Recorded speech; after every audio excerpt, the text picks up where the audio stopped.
Every day, 24 hours we get in hand, and how we spend it is left to us. We have to make effort to remember His name, and that will be met with by grace, and that alone can take us near God.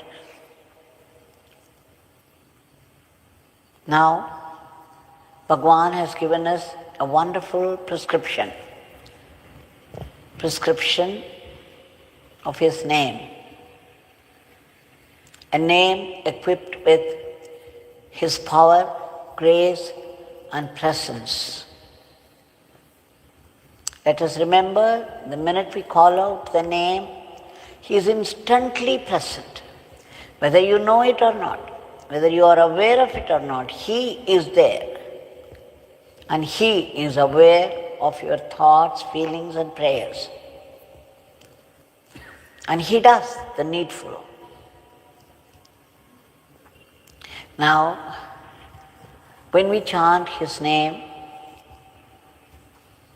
the vibrations produced by the name, how do they act upon our body, mind, intellect and the spirit? To know all this, we need some background. We know that right at the center of the body, that is from the Adam's apple and from the navel.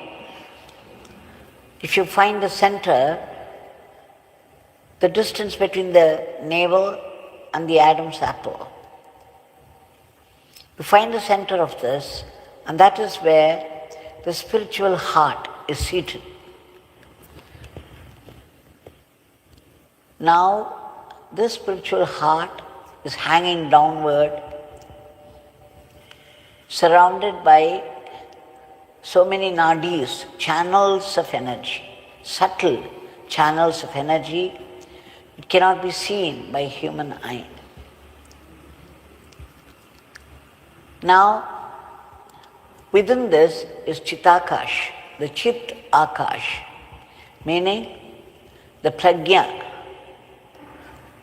the knowledge, or whatever you call it.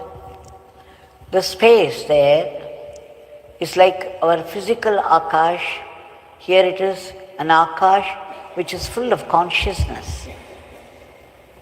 And within that is Pranagni, Pranan. Now when the divine, the pure awareness, has only itself to be aware of and nothing else at all, no creation, no sustenance, no destruction, nothing else. The one self, the one divinity, which is pure awareness. Now somehow there is an impulse, a pulsation in it to create. Now this pulsation, it becomes the throb of I consciousness in all of us, in all the creatures. The ant will have this throb of I consciousness. I am an ant. This I is there. A plant has this I consciousness. Everything in the universe has this pulsating I consciousness, and then it takes this I consciousness, it is the pulsation, it is movement, so this is called Parashakti.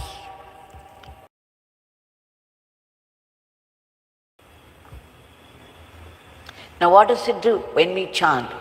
From the primordial womb, this Hamsa mantra has come, and this from the Hamsa, all other mantras.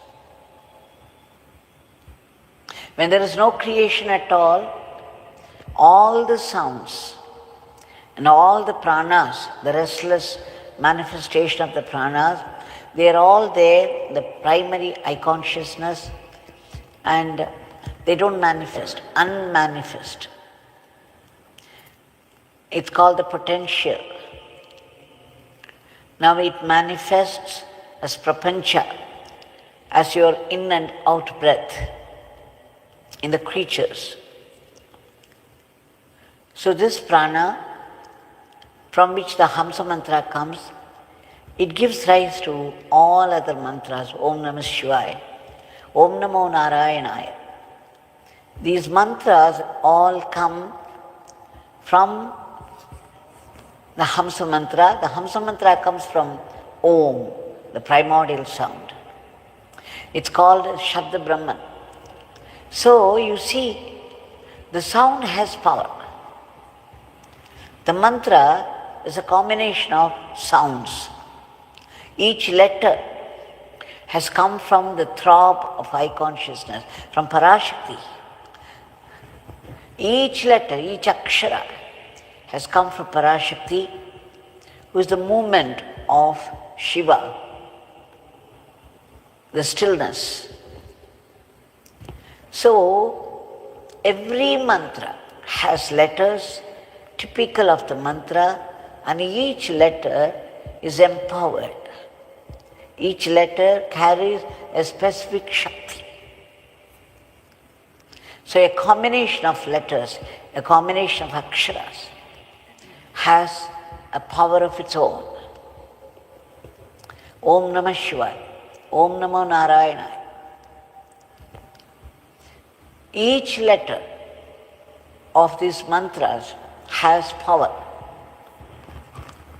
So when you chant the mantra, your tongue is in contact with the mantra. The vibrations of the mantra, they mingle with the prana inside.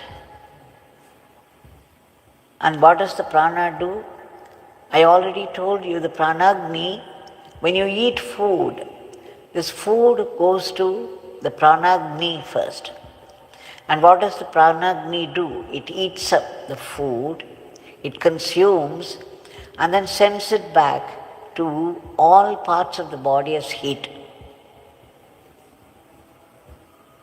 So the food gets converted into heat and the whole body is hot. Now when the prana leaves the body, there will be no more heat in the body and the body becomes very, very cold and it starts decay. So each mantra that you chant, when you chant Yogi Ram Sarat Kumar or Rama Rama Ram or Arunachala Shiva, Om Namah Shivaya, Om Shri Ram Jai Ram Jai Jai Ram. Each mantra has letters, aksharas, and each akshara is Shakti. That's why when you keep on chanting, at one point you begin to see the mantra glowing. Each letter, each akshara of the mantra that you chant will begin to glow in golden color. It would begin to glitter like gold. The vibrations of the mantra that you chant, they go to prana. And what does the prana do with this mantra? It is energy, very high energy. It is the energy of the Supreme. So what does the prana do? The prana will distribute these vibrations to all parts of the body, just as it does distribute the food, the consumed food, the digested food, as heat to all parts of the body. So these vibrations, they go to the 7 dhatus of the body, and these vibrations, they begin to clean up the body. So the first job of any mantra that you chant from the tongue, from the lips, is to create vibrations that would be taken to all parts of the body. And what does it do? It cleans up. It cleanses the body. The more and more you chant, and with great love, with pure feeling, with intensity, more and more vibrations of power and energy will be distributed by the prana throughout your body. And what does it do? It cleanses. When it cleanses, no diseases can come anywhere near you. The body has to become pure, and even the body begins to glow. We call it tejas. Then if you continue to chant the name with more intensity now, with more pure feeling of love, it goes on to the next sheath. We all have 5 sheaths. SHEATHS, sheath. The first sheath is your body, physical body, which depends only on the food intake. What food you take, it's Annamaya. It is the body of the food, the physical body. And then I said, the indweller God manifests as prana, and this prana has its own body, its pranic body, and then the vibrations begin to purify the pranic sheath. When that is over, the vibrations will deepen, and by now you will begin to have visions, and you will begin to hear sounds also, such beautiful divine sounds. And then it goes on to clean, to cleanse your mind, which is a bundle of thoughts. You begin to get only sattvic thoughts. Your anger, fear, all the negativities of the body, mind will be gradually removed. The mind becomes sattvic. Once it is purified and you continue chanting, you deepen the chanting, it cleanses the layer of buddhi, the intellect,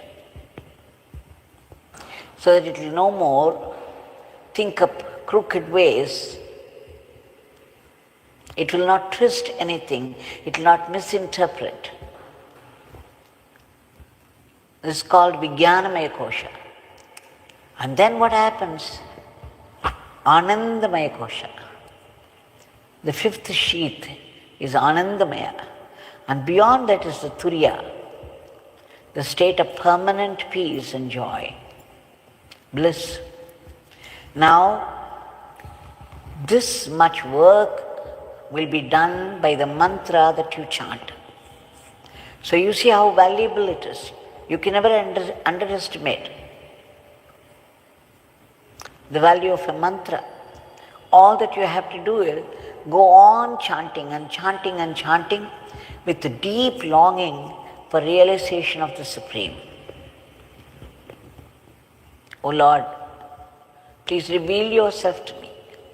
All I can do is repeat this mantra, even that without love, without any pure feeling. But you take me out of your love. You guide me, you lead me to yourself, to your revelations. So you keep praying and chanting and praying and chanting. In Bhagavad Gita, Krishna says, among the yajnas, the fire sacrifice, I am the japa yajna. So it is Krishna's glory, Krishna's power. Japa has Krishna's power, Shiva's power, Yogi Ram Sarat Kumar's power, Narayana's power. The supreme power. So, knowing that the Nama purifies, cleanses all sheaths of the body, the being. And finally, when we reach this Anandamaya Kosha, then it is Samadhi. So that is why Bhagavan said, chanting the name is prayer, chanting the name is surrender, chanting the name is Samadhi. Chanting the name is Samadhi. So you just have to go on chanting. You don't have to pray, but all your priorities will be fulfilled. And you continue chanting and chanting and chanting, you will begin to accept everything as grace, and that will finally turn into complete surrender to the will of God. And what does it do in turn? You continue chanting, and then one day you just sit in one place and deep meditation happens, and then samadhi. Such is the glory of the name. Especially the Guru given mantra is empowered by the Guru, by the Supreme. That's why Bhagavan says, not a single nama goes waste. Every nama does its work. Why? Every letter of every nama, the divine name, is empowered, is Shakti. And a combination of these letters can cleanse faster than we think and elevate our mind to the highest. So with all this, let us keep on chanting the name and serve Bhagavan in all ways with joy. There must be joy in nama chanting, there must be joy in seva. And every karma that you do it chanting the name. And chanting the name adds life to the karma. And karma turns into dharma. So remember all this.